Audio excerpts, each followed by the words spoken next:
Picture this. Midnight sun burning gold over Arctic waters where a polar bear crosses the ice, and the same country's southern rivers running green under a soft afternoon. Mountains older than almost anything alive, rising straight from the sea. Empty plateaus where the wind carries nothing but its own sound.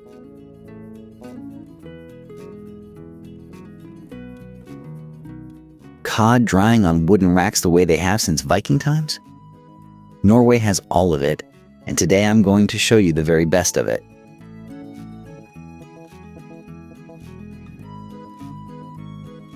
Have you ever wondered which places in Norway are truly worth your time?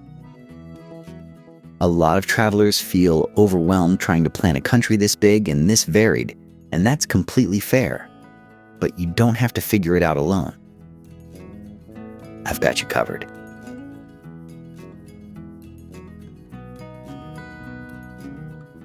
I'll show you the landscapes, the wildlife, and the places most visitors never hear about.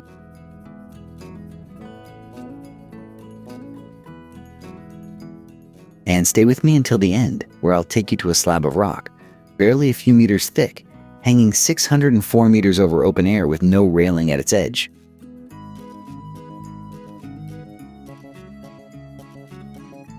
There's a crack running straight across it that geologists still argue about. How many centuries before the whole thing breaks off and falls? But before we get started, if you're excited to explore Norway, subscribe to my channel and tell me in the comments which place in Norway you'd most like to visit. First, let's go through some fascinating fun facts about Norway, and then we'll explore the best places this incredible country has to offer.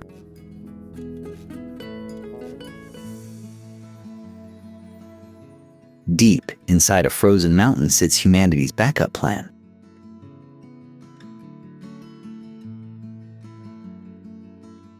The Svalbard Global Seed Vault, opened in 2008, stores more than 1.2 million seed samples from nearly every country on Earth. It's built into permafrost so that even without power, the seeds stay frozen for centuries. And Norway doesn't just dig into mountains for seeds. The Lærdal Tunnel, opened in 2000, runs 24.5 kilometers straight through rock, making it the longest road tunnel on the planet. To stop drivers falling asleep, engineers built 3 huge caverns lit in blue and yellow to mimic sunrise.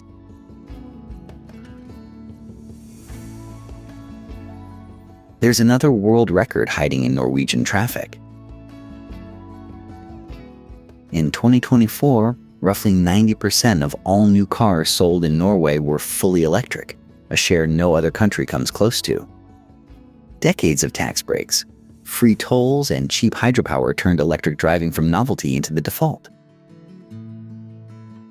Now, have you ever tasted cheese that looks like caramel? Norwegian brunost, or brown cheese, is made by boiling milk whey until it sugars caramelizes into a sweet, fudgy brown block.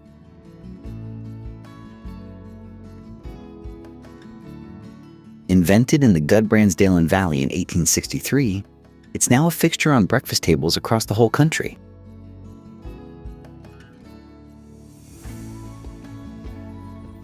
Not everything here runs on batteries. Norway still has 28 medieval stave churches, timber buildings held together with wooden joints and no nails. The oldest, Urns, dates to around 1130, and its carved doorway blends Christian saints with writhing serpents from older Viking belief.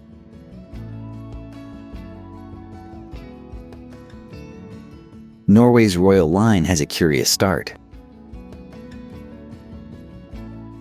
When the country left its union with Sweden in 1905, it had no royal family, so it imported a Danish prince and made him King Håkon VSII. The people even confirmed the choice by referendum, voting nearly 80% in favor of a monarchy.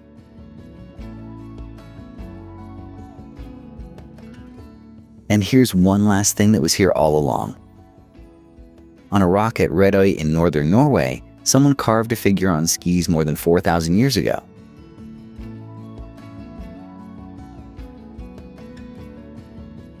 Norwegians didn't invent skiing as sport by accident. The word ski itself is Old Norse, and they've been sliding across snow since the Stone Age. That's Norway for you? A country that will tunnel through a mountain, then keep a nail-free church standing next to it for 900 years. Start at the very top of Norway, out where the mainland breaks apart into islands.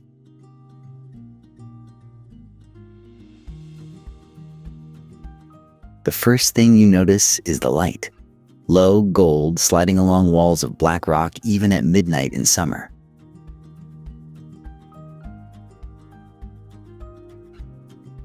Peaks climb straight out of the sea here, 1,000 meters of granite dropping into water so clear you can see the bottom of the coves.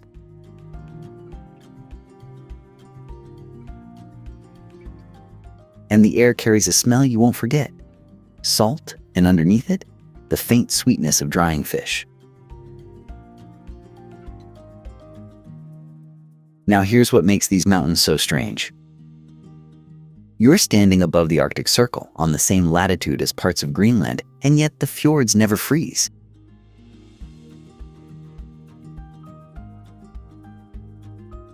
The Gulf Stream carries warm water all the way up from the tropics and wraps it around Lofoten like a blanket.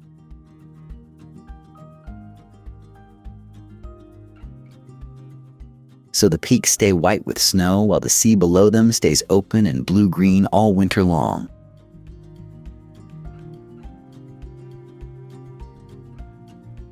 But before we talk about the villages, look at what draws life here. Every winter, cod leave the Barents Sea and swim south to spawn in these warmer waters. Millions of them, thick in the shallows. Have you ever wondered why people first settled a place this remote and this steep? The fish are the answer, and they've been the answer for more than 1,000 years. Look closely at the wooden racks standing in the fields near the shore. That's cod, split and hung to dry in the cold Arctic wind, and it's done exactly the way the Vikings did it. No salt, no smoke. Just wind and time turning fresh fish into stockfish hard as wood, food that keeps for years. Down in the coves, you'll find the rorbur, the fishermen's cabins, painted deep red and standing on stilts over the water. Beneath 1,000-meter walls, they look impossibly small. A handful of red boxes at the foot of the mountains.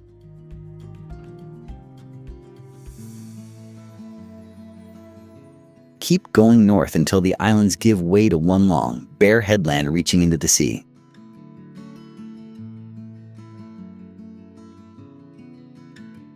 There's a sign here that calls this the northernmost point of continental Europe, and it isn't quite true.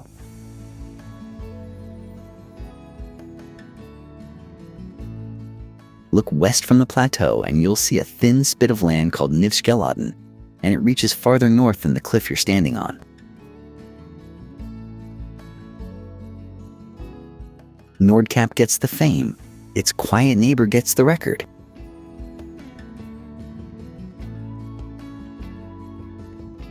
Now here's what makes the cliff itself worth the trip.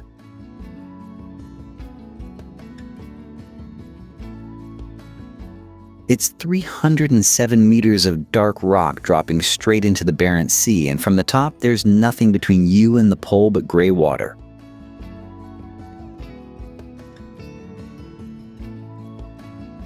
On top of the plateau you'll find a great steel globe, an open framework of a sphere that has become the marker everyone photographs.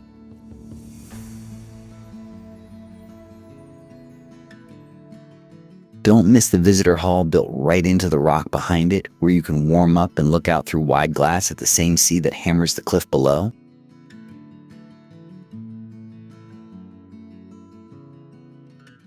But people came here long before there was a road or a sign. In 1664, an Italian priest named Francesco Nigri made his way all the way up to this cliff, on foot and by boat, simply to see the end of the known world. He was one of the very first tourists anywhere to describe standing at Nordkapp. Have you ever wondered what it took to reach a place like this 3.5 centuries ago? The strangest thing is what the sky does here.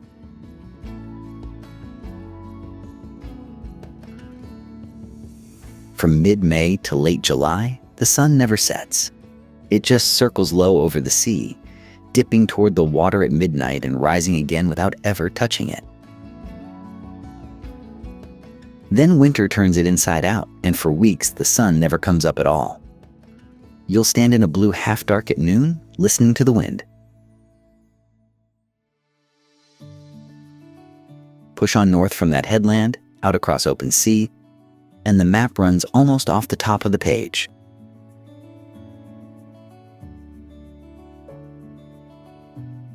You land at 78 degrees north. So far up that from Longyearbyen in the mainland of Norway lies more than 800 kilometers behind you, a 2-hour flight over nothing but water and ice.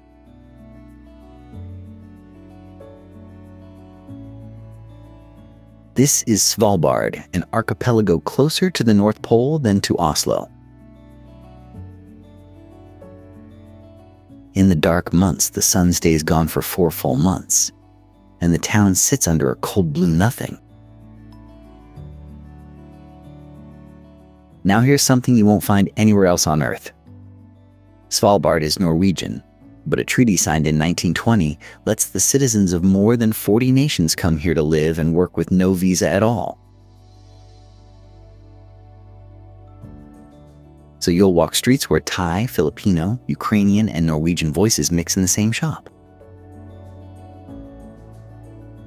It's one of the few places a person can simply arrive and stay. But step past the last house and the rules change completely. There are more polar bears roaming this frozen ground than there are people, and you're not allowed to leave town unarmed.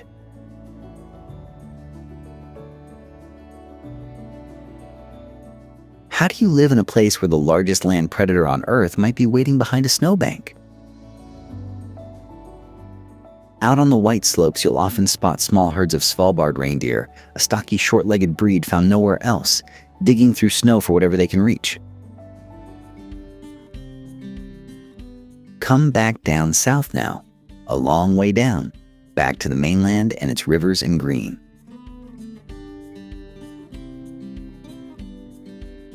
Picture the streets of Backlandet, a low neighborhood of small wooden houses painted in soft colors, lining narrow lanes on the eastern bank. You'll find little cafes tucked into old timber shop fronts and cobbles running down toward the water. Rising above the rooftops here is Nidaros Cathedral, a great gray stone church with a carved west front crowded with statues, built over the grave of Norway's patron saint and for centuries, the northernmost pilgrimage site in Christendom. But before the students and the bikes, this was a king's town.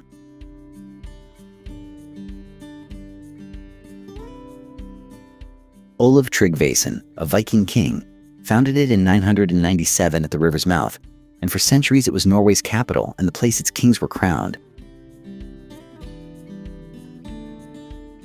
You'll find his statue standing high on a column in the market square, a Viking watching over a city of cafes and trams.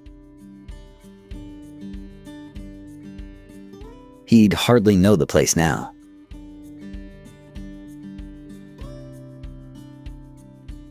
So what's the strangest thing you'll see here?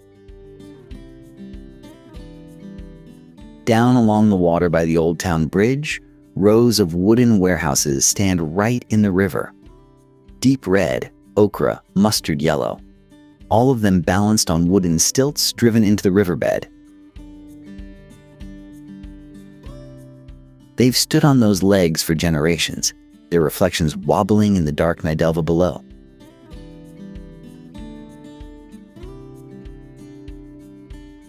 Merchants once winched goods straight up from boats into the top floors.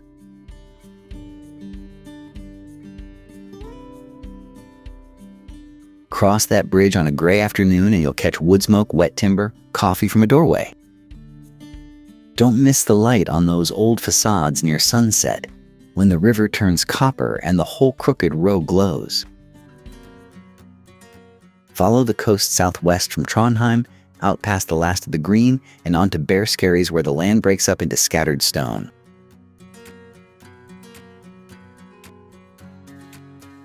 The first thing you notice is the wind. A steady, salt-heavy push off open water, and under it the low boom of swell hitting rock.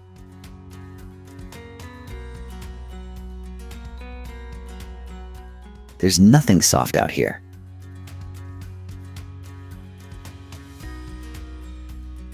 Just gray islets, dark sea, and a thin ribbon of road stitching them together. That road is the Atlantiski-Havegen, the Atlantic Ocean Road, and it runs just 8 kilometers between the towns of Korvåg and Vøvang on Norway's northwest coast. 7 bridges hop from islet to islet, and one of them, the Storseisundet, curves and rises so sharply that, from a certain angle a car climbing it looks like it's about to launch clean off the top into the sea.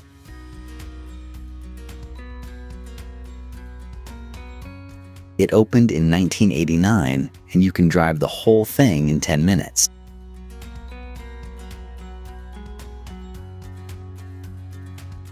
But here's what those 10 minutes cost to build.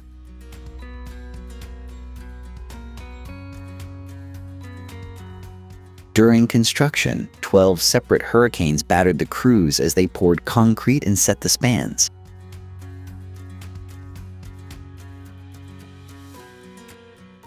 Have you ever tried to build a bridge while the sea tries to take it back?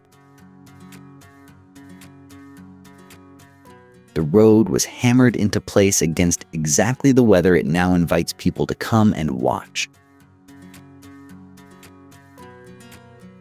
Because in autumn, that's the whole point.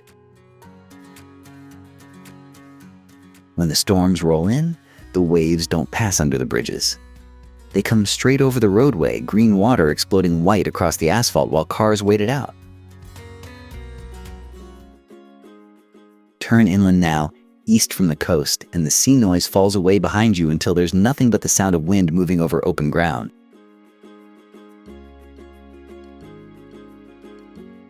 The locals here talk about the fjellet. Simply the mountain. As if it were one living thing, and once you stand on this high plateau, you understand why.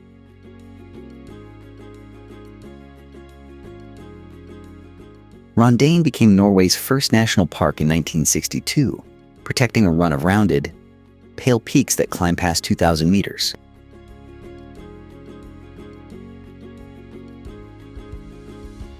There are no sharp spires here.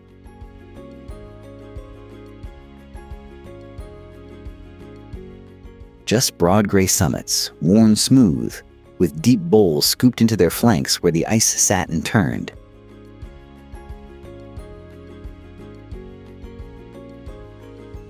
Now here's something that still moves across this ground the way it has for thousands of years.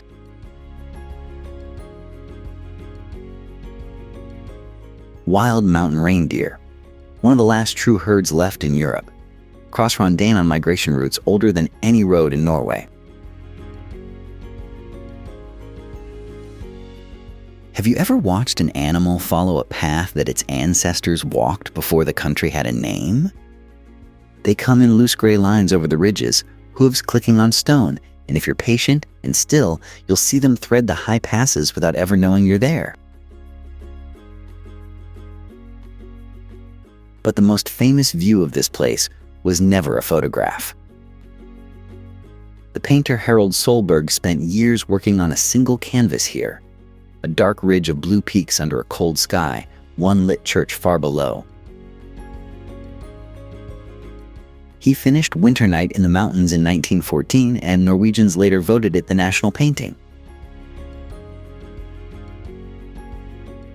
Stand out on the plateau at dusk, when the snow holds the last blue light, and you'll see exactly what he saw.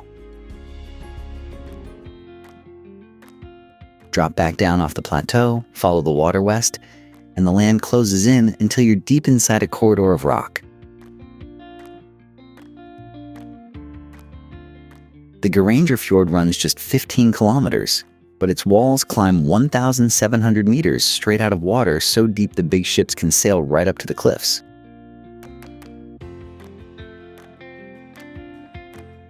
This is one of Norway's best-known fjords, protected by UNESCO since 2005.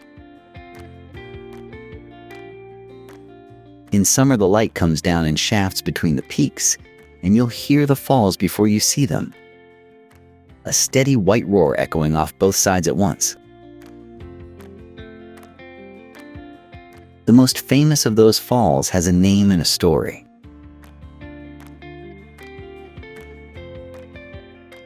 On one wall, the Seven Sisters drop 250 meters in braided strands, 7 separate ribbons splitting and joining as they fall.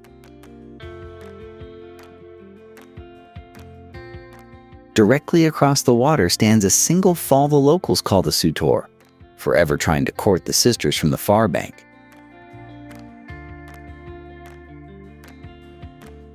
On a bright day, you can watch the wind lift the water into mist before it ever reaches the fjord.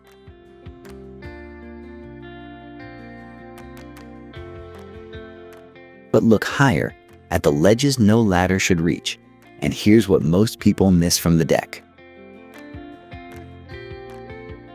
Farms like Skageflow cling to shelves of grass hundreds of meters above the water, and families actually lived up there, hauling everything up by rope, keeping children tethered so they couldn't roll off the edge.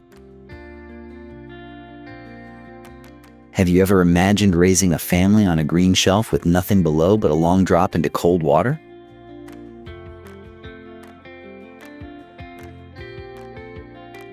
The last of those farmers left generations ago.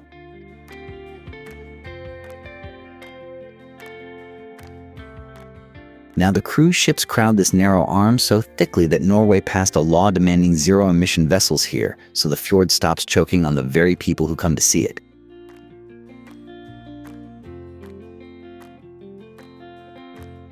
Look up at Skageflow and picture the ladder.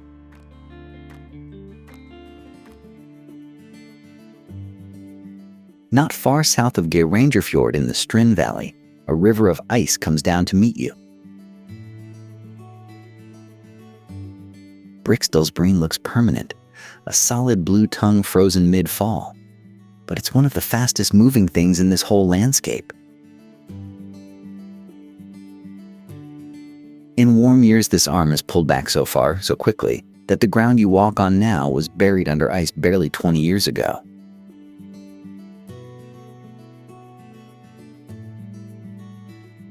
To reach it, you'll climb a trail about 3 kilometers long, up through birch and past the Vøringsfossen waterfall, which throws cold spray across the path so you arrive already damp. For years, the lazy way up was the Troll car, a little open shuttle that carried visitors from the 1990s onward. The glacier ends near a small lake at roughly 350 meters, meltwater the color of milk with grit stirred through it.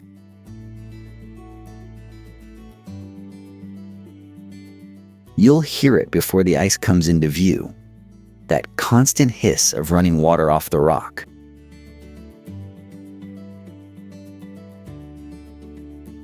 Now here's the part that unsettles people who came here as children.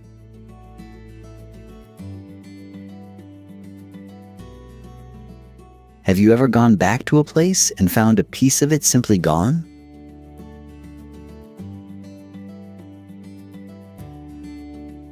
The photographs from the early 2000s show the ice reaching down into the valley. Today, it sits higher, thinner, retreating a little more each summer, exposing bare stone that hasn't felt the sun in centuries.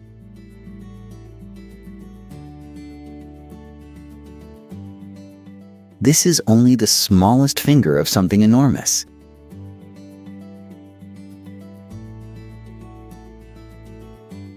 Preikestolen is just one arm of Geiranger, the largest ice cap on the European mainland, and everything you feel down here. The cold air, the milky water, flows from that white weight resting on the plateau above.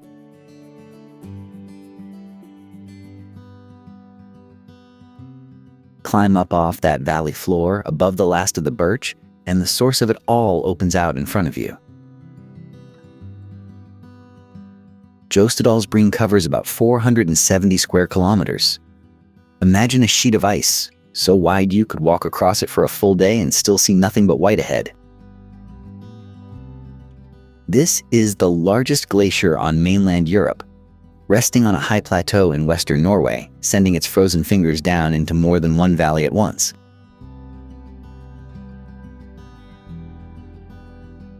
Everything you saw below, the milky water, the cold breath off the rock, starts up here. But the meltwater doesn't just sit still.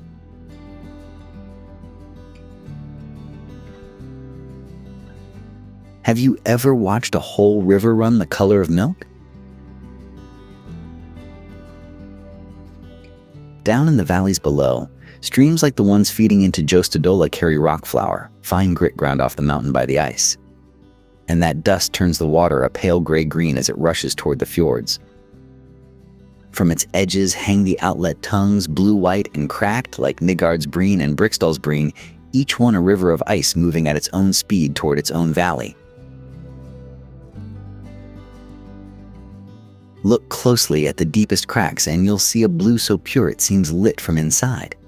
That's ancient ice, pressed so tight over centuries that it swallows every color but that one. But this ice hasn't always been retreating, and that's the part people forget.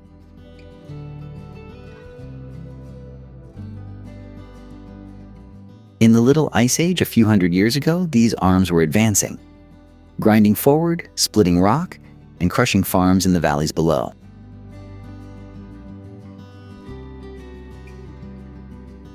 Whole families watched the ice come for their fields.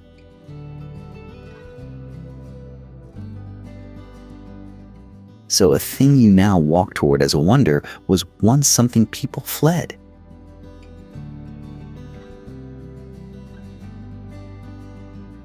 Today the story has turned the other way.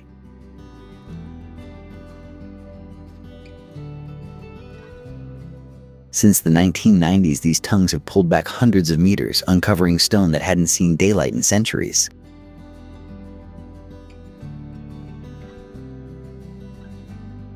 You can stand on ground that was under deep ice when your grandparents were young.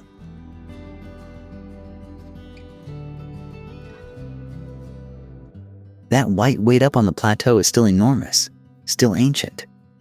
And it's quietly getting smaller every summer you're not looking.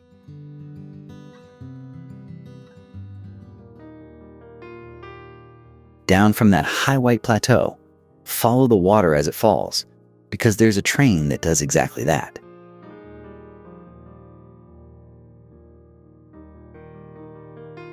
Picture a group of workers in 1924 standing at the top of a mountain wall with hammers and drills, told to carve a railway line straight down into the fjord.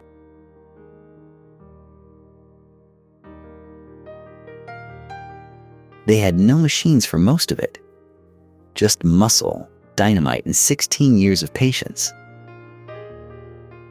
The Flåm Railway wasn't finished until 1940, and when you ride it today, you're riding through what those hands cut. Now here's the shape of the thing.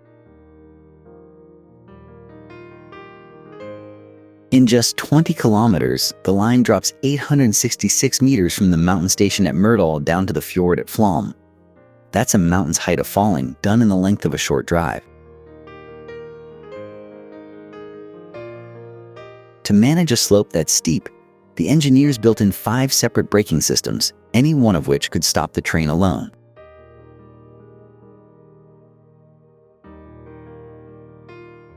You'll pass through 20 tunnels on the way down, and 18 of them were dug by men working by hand into solid rock.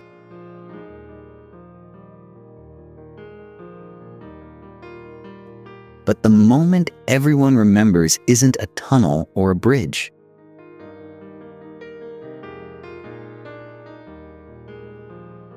So why does the train stop halfway down, in the middle of nowhere?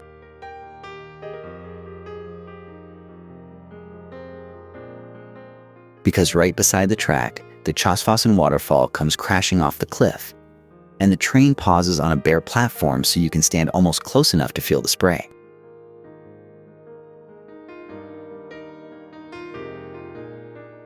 The water thunders so loud you can't hear the person next to you, and the mist drifts across the stone in a fine white sheet. Look back up as you go, and you'll see the line you just came down, stitched into the mountainside. A thin scar of iron holding onto rock that tried, for years, to keep it out.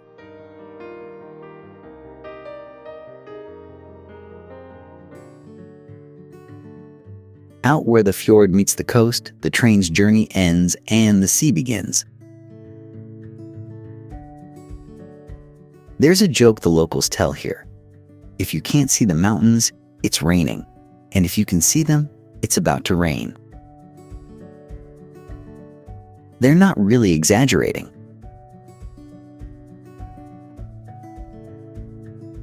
Rain falls on Bergen around 240 days a year, wrung out of clouds by the 7 mountains that rise straight up behind the harbor.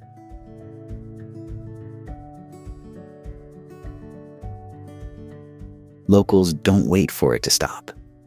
They just walk out into it.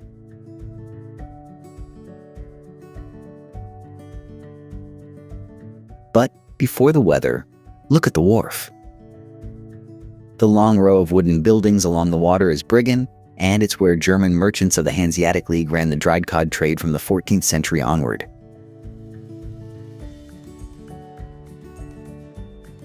They stacked stockfish here by the ton, shipped it across Europe, and grew rich on a fish so hard you could hammer nails with it.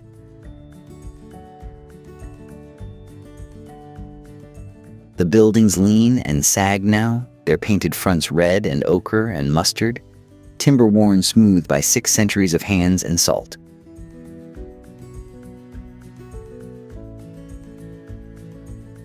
Here's what surprises people. Bergen was the biggest city in all of Norway until the 1830s. Bigger than Oslo, the real capital of trade and money for hundreds of years.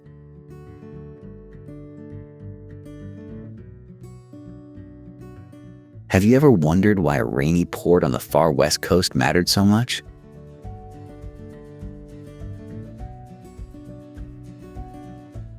Because everything moved by sea, and this was the door.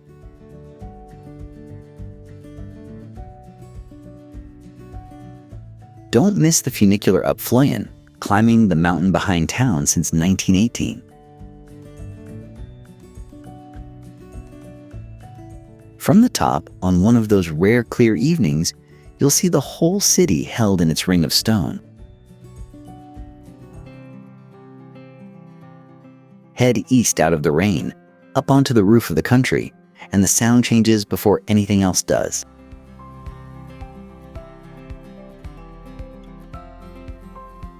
It's a low, steady roar felt in your chest before you find its source. The thunder of Vøringsfossen, where water throws itself off the edge of the Hardangervidda Plateau and falls 182 meters into the Mobadalen Gorge. Near the lip, you'll feel the mist drift up cold on your face, thrown back out of a canyon so deep the bottom stays in shadow.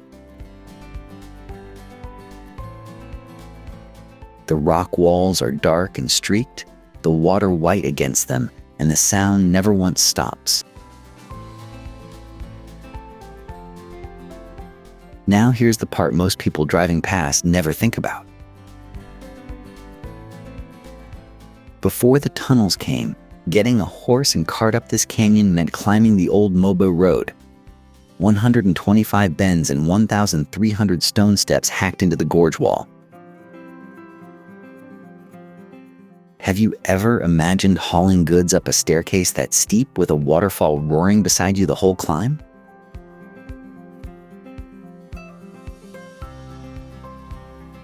People did it for generations, laying each stone by hand, and you can still walk stretches of that old road today.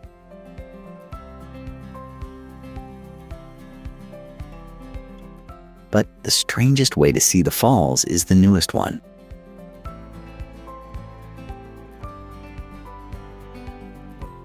In 2020, they opened a stepped footbridge that crosses the ravine right above the drop, so you can stand out over the void with the water plunging beneath your feet.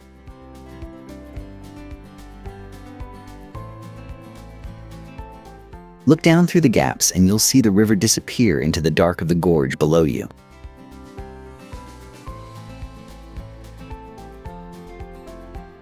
Vøringsfossen is one of the most visited waterfalls in all of Norway, and yet from the plateau above, you'd barely know it's there. Just a river running quietly over flat, empty moorland seconds before it falls off the world.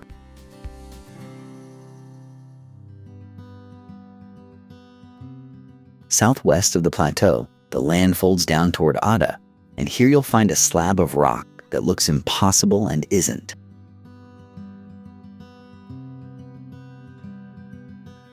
It juts straight out from the cliff, thin and flat as a plank, 700 meters above the water, and it holds. No pillar, no support, just stone reaching into open air over Lake Ringedalsvatnet, which lies far below like a strip of gray metal. The ledge is called Trolltunga, the troll's tongue, and it wasn't carved by anyone. Around 10,000 years ago, as the glaciers pulled back from these mountains, the ice split the rock along a natural line and left this tongue hanging.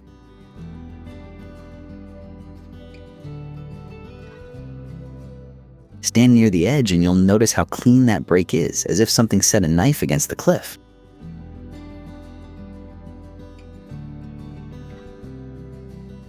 But the walk out to it is not gentle. It's 28 kilometers there and back, with 1,200 meters of climbing. A long, hard day over bare rock and snowfield, and you earn every step of it.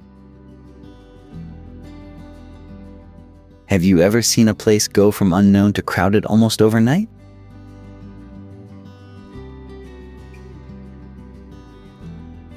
After 2010, photos of people sitting on that ledge spread online, and rescue callouts climbed sharply as walkers arrived without the legs or the light for it.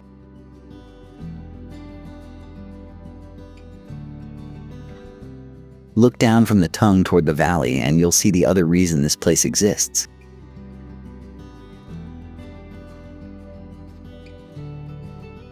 The lake below is dammed, part of the Tissedal hydropower system built to feed the smelters at Ada.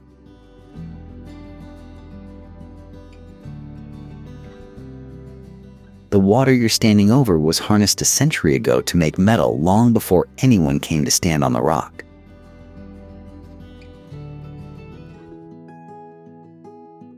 Southeast of that high rock, follow the water inland until the mountains soften into low hills around a long gray fjord.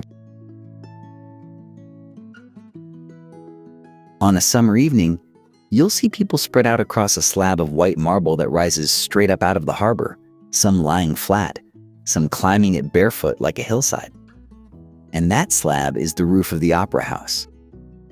It opened in 2008, and the architects built it so you can walk up off the waterfront and onto the roof without a door or a ticket.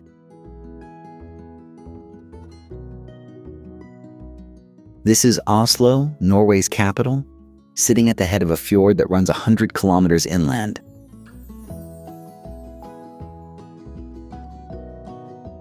Now here's something you wouldn't guess from the tidy brick streets of the old center. This city kept burning down.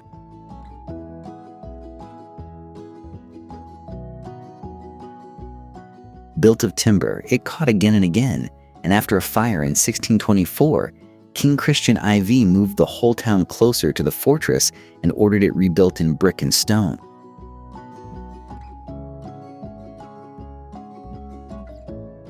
He even renamed it after himself, Christiania, a name it carried for nearly 300 years before it went back to Oslo.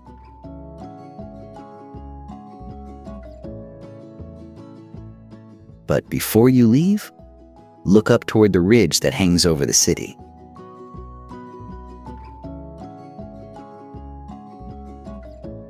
That white ramp against the sky is Holmenkollen, a ski jump that's been throwing skiers off its edge since 1892. The old wooden tower was torn down and rebuilt in steel in 2010, a curving cantilever you can see from half the city. Have you ever watched someone launch off a jump like that and just keep flying?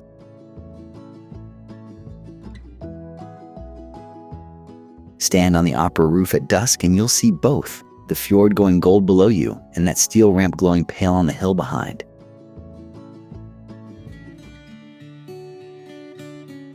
Southwest of the capital, the water leads on, past the last of the low hills, until the land rears up into bare gray rock above a fjord so narrow it looks carved by hand.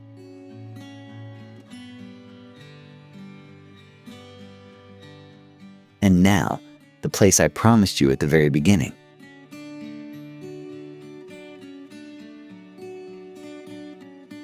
Have you ever stood on a floor that ends in nothing at all?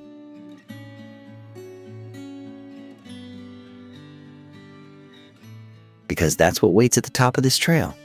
A flat shelf of rock, roughly the size of a small square, and then open air.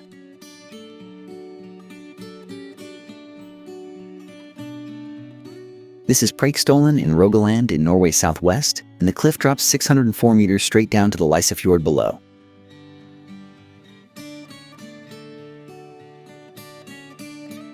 The plateau is almost perfectly flat, the water a thin green ribbon so far beneath you it doesn't seem to move.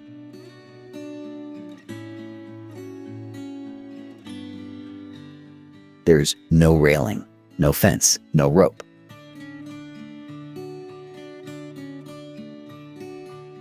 Around 300,000 people a year walk the 3.8 kilometers up to stand on it, and most of them creep to the edge on hands and knees. But here's what almost nobody stops to think about while they're taking the photo.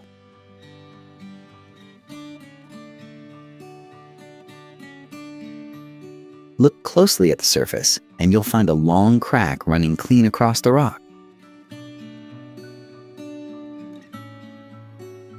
That fracture isn't damage from footsteps. It's the reason the ledge is shaped the way it is.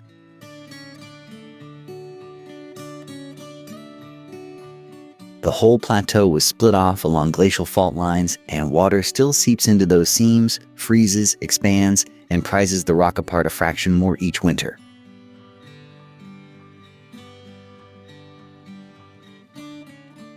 So the question geologists actually argue about isn't whether this ledge will fall into the fjord. It's when the fall will come. Frost has been working that crack for thousands of years, and one distant winter it'll finish the job, and this slab will drop the full 604 meters into the water.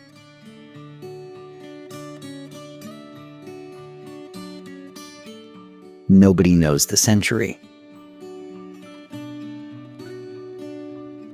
And every summer, hundreds of thousands of people stand out on it anyway, watching the light move down the walls of the fjord.